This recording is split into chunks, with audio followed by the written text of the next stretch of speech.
네, 반갑습니다. 푸른꿈 영어학원 원장 김경호입니다.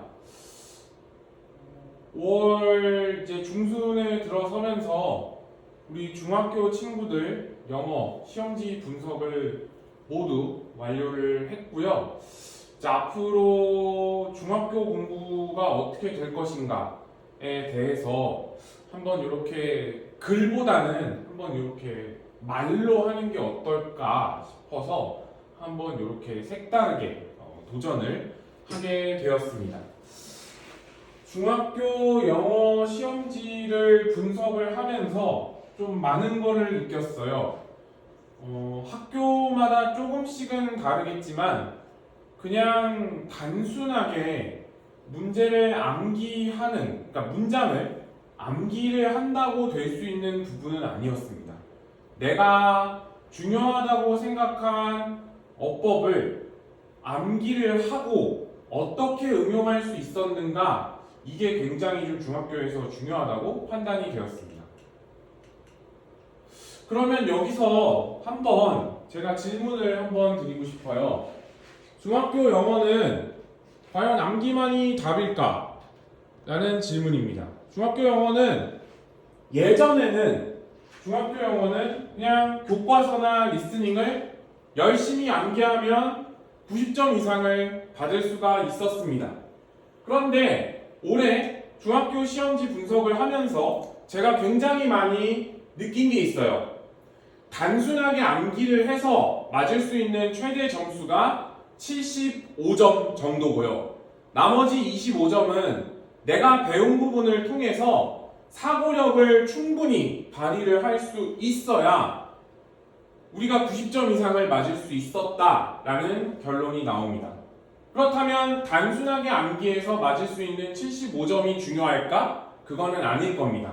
내가 배운 거를 통해서 사고력을 충분히 발휘해서 문제에 대한 대처 능력이 있어야지 90점을 넘길 수 있었다. 이런 결론이 나오게 됩니다.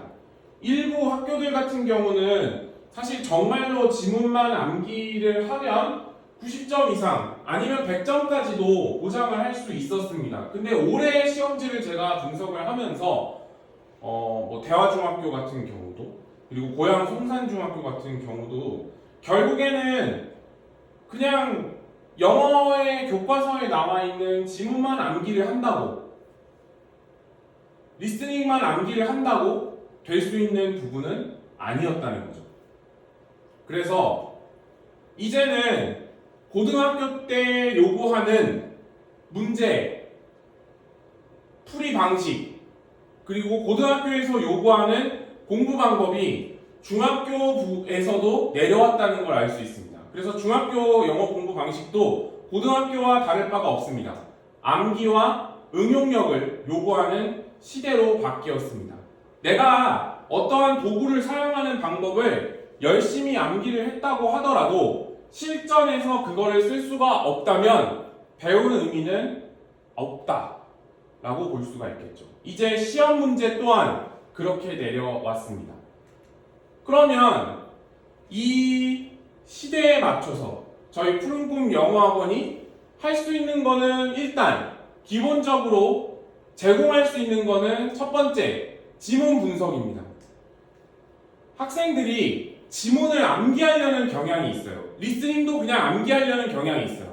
왜 이런 어법을 사용했지? 왜 이런 어휘가 나왔지? 이런 부분에 대해서 사실 고민을 하지 않고 일단 그냥 암기만을 하려고 합니다.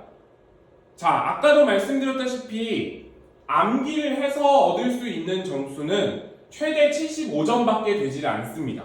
나머지 25점은 내가 배운 부분을 충분히 숙지해서 다른 상황에도 쓸 수 있는 응용력과 사고력이 반드시 필요한 걸 알 수가 있습니다. 그래서 첫 번째, 중학교에서 항상 나오는 영영풀이, 사실 영영풀이 같은 경우는 그 지문에서 가장 중요한 어휘가 나왔을 때에 대한 영영풀이 해설이 필요합니다. 사실상 중학교에서 영영풀이 문제를 내는 이유는 중학생들에게 과도한 선행을 요구할 수 없습니다.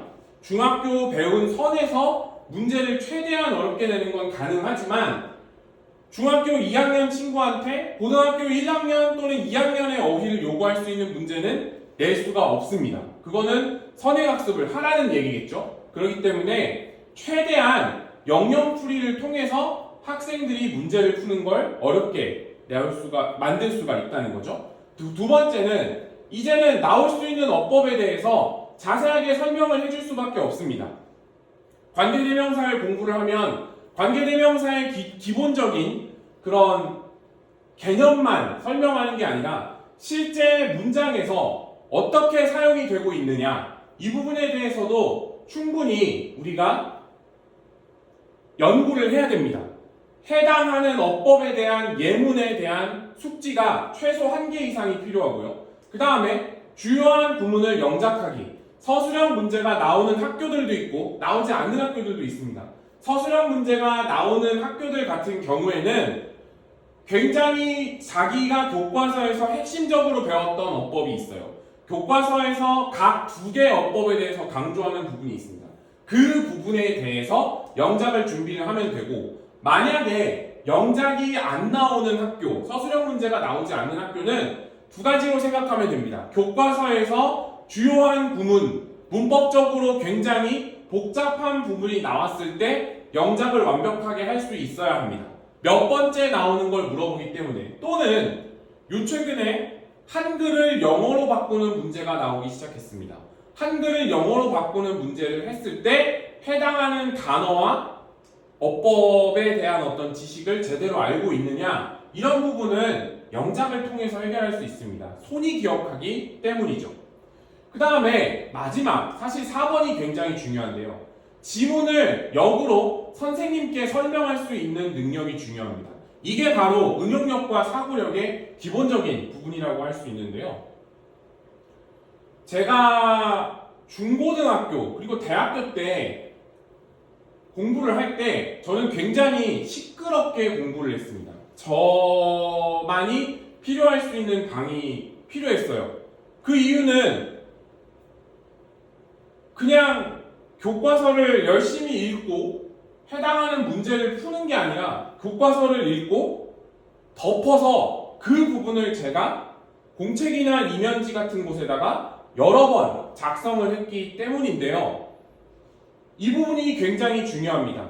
왜냐하면 지식을 끄집어낼 수 있는 훈련이 사실 학원들 같은 경우 많지가 않습니다. 계속 옆에서 선생님이 붙어서 맞냐 틀리냐를 확인해 줘야겠지만 학생들 입장에서도 곧바로 할 수는 없어요. 출력을 하는데 시간이 걸릴 수밖에 없기 때문에 충분히 준비하고 다시 역으로 설명해서 변형 상황에서는 어디까지 이해를 할 수 있느냐, 이 부분이 굉장히 중요합니다. 근데 우리가 지문만 암기를 하는 경우만 있어요. 지문을 거의 통으로 암기하는 경우 있습니다. 이제는 그럴 수가 없습니다. 75점, 잘해봐야 75점밖에 받을 수가 없죠. 그렇기 때문에 문제를 올바르게 풀 수 있는 게 굉장히 중요합니다. 사실은 문제풀이를 처음부터 끝까지 다 맞으면 가장 이상적인 부분이겠죠. 왜냐하면 선생님이 설명해 줄 게 없습니다. 고난이도 문제까지 다 맞았어요. 그러면 선생님이 설명할 이유가 없고, 그러면은 그 친구는 시험을 잘 보겠죠. 하지만 모든 친구들은 자기들이 문제를 풀면 틀리는 문제가 분명히 존재를 합니다. 그러면 틀린 문제에 대해서 답을 내가 왜 골랐는지 그 부분에 대해서 먼저 설명을 해야겠죠. 아, 내가 3번을 고른 이유는 지문에 이게 나왔기 때문이다. 아니면 사실 해석이 안 될 수도 있었다 라고 얘기할 수 있기 때문입니다. 두 번째, 모르는 부분에 대해서 자세하게 설명해라. 그냥 몰라요 라고 얘기하면 선생님들은 파악하기가 쉽지가 않습니다. 정말 어휘를 몰라서인지 아니면 어법을 몰라서인지, 많은 친구들이 그냥 공부할 때 몰라요 라고 얘기를 합니다. 모르니까 못하겠어요, 어려우니까 못하겠어요, 이런 얘기를 하는데, 학원을 다니면서 사실 가장 중요한 부분은 자기가 모르는 부분에 대해서 올바르게 깨우치는 게 저는 중요하다고 생각을 하거든요. 그런데 모르는 부분에 대해서 자세하게 설명을 본인이 할 수 있어야 돼요. 단어를 몰랐습니다. 그래서 문제가 안 풀렸어요? 어법에 대한 개념을 생각보다 잘 몰랐습니다. 여기 A라는 어법을 배웠을 때 가장 표면적인 기본은 알았습니다만 심화적인 부분은 잘 몰랐습니다. 이런 부분에 대해서 자세하게 설명할 수 있는 능력이 필요합니다. 그리고 지문 외에 문제에 나와 있는 보기에 나온 단어, 특히 제가 잘 모르는 단어들이 있다면 이 부분은 시험 보기 전까지 정말 꼼꼼하게 암기를 해야 됩니다. 시험 보기 전에 계속 지문을 보는 친구들이 있어요. 시험을 종치기 전까지도 지문을 보는 친구들이 있습니다. 순간적인 기억을 노리기 위해서 뭐 그럴 수도 있는데 사실은 제 경험을 말씀을 드리면 저 같은 경우는 시험 보기 10분 전에는 사실 교과서에 있는 내용을 보거나 그렇게 하지 않습니다. 교과서의 내용을 보기보다는 그냥 덮어놓고 머리로 정리하는 부분이 필요합니다. 그래서 어쨌든 시험을 보기 전에 가장 중요한 건 내가 문제 보기에 나왔던 모르는 단어들을 꼼꼼하게 암기할 수 있는 능력이 필요하겠죠. 자, 그래서 다시 한번 좋은 점수를 받기 위해서는 꼼꼼하게 분석을 해야 됩니다. 내가 이 어법을 고른 이유를 파악해야 되고 영역풀이에서 가장 유사한 단어 처음부터 끝까지 영역풀이에 있는 단어를 정확하게 해석해서 문제를 풀면 좋겠습니다만 간혹 시험을 보다 보면 학생들이 굉장히 많이 헷갈려해요. 어떤 부분은 알고 있었는데 어떤 부분은 몰랐단 말이죠. 그렇다면 영역풀이는 단어의 유의어 싸움이기 때문에 해당하는 단어랑 가장 유사한 단어를 찾는 게 중요합니다. 그리고 학생들이 문제를 풀면서 생각보다 많은 실수를 하고 있습니다. 실수를 하는 원인은 딱 한 가지예요. 급하기 때문에. 빨리 풀려고 하는 그런 어떤 욕심 때문이죠. 그래서 시간의 압박에서 벗어나야 됩니다. 평소에 문제 풀이를 할 때는 시간의 압박에서 벗어나야 돼요. 그리고 지문을 분석을 하는 것처럼 보기에 있는 부분들, 문제들도 꼼꼼하게 분석할 수 있어야 합니다. 그리고 마지막으로는 반복 학습. 사실은 분석을 하면서 반복을 하는 거예요. 마지막에 복습을 할 때는 지문을 읽지 않고도 바로 문제를 풀 수 있는 수준까지 만들어야 돼요. 그래서 모르는 어휘는 반드시 파악할 수 있어야 되고요. 그리고 지문에서 분석한 필수 어법, 이 부분은 반복적으로 영작을 하고 고르는 훈련이 필요합니다. 이제는 단순하게 암기해서 좋은 점수는 받을 수가 없습니다.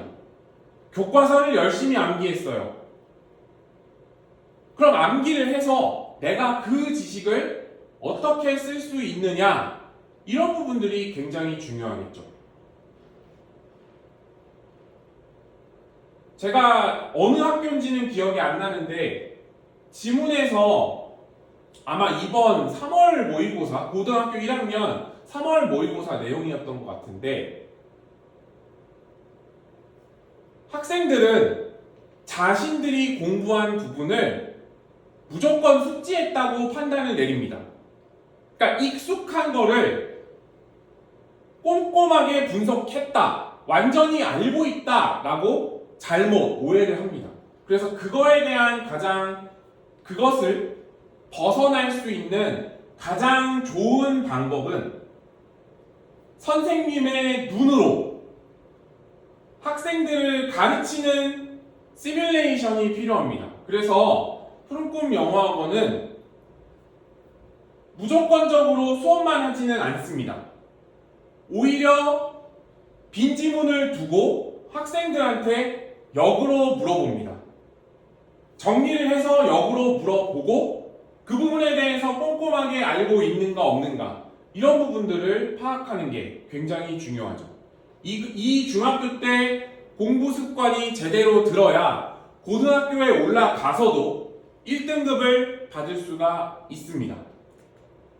그러면 다시 한번 말씀드릴게요. 중학교 영어 암기만이 답일까? 자, 첫 번째, 단순한 휘발성 지문 암기는 필요하지 않습니다. 잘해봐야 75점, 조금 더 해봐야 80점밖에 되지 않아요. 그렇다면 내가 암기한 내용을 바탕으로 다른 문장에도 적용할 수 있는 사고력, 그런 부분들이 굉장히 필요합니다. 그리고 단어에 대한 추론 능력, 혹여나 문제를 풀다가 모르는 단어가 있을 수가 있어요. 하지만 그 단어를 모른다고 하더라도 주변을 통해서 고를 수 있는 그 추론 능력이 굉장히 필요합니다. 그리고 마지막으로는 문제를 굉장히 잘 읽고 대응할 수 있는 능력이 필요하겠죠. 실수를 줄이면서 최대한 문제풀이를 잘할 수 있게 만드는 그런 어떤 공부 방법이 필요하다. 이제는 고등학교 문제 방식이 중학교로 넘어오고 있기 때문에 단순 암기는 더 이상 필요하지 않다라는 것을 말씀을 드리면서 푸른 꿈 영어학원 첫 영상 여기서 마치겠습니다. 감사합니다.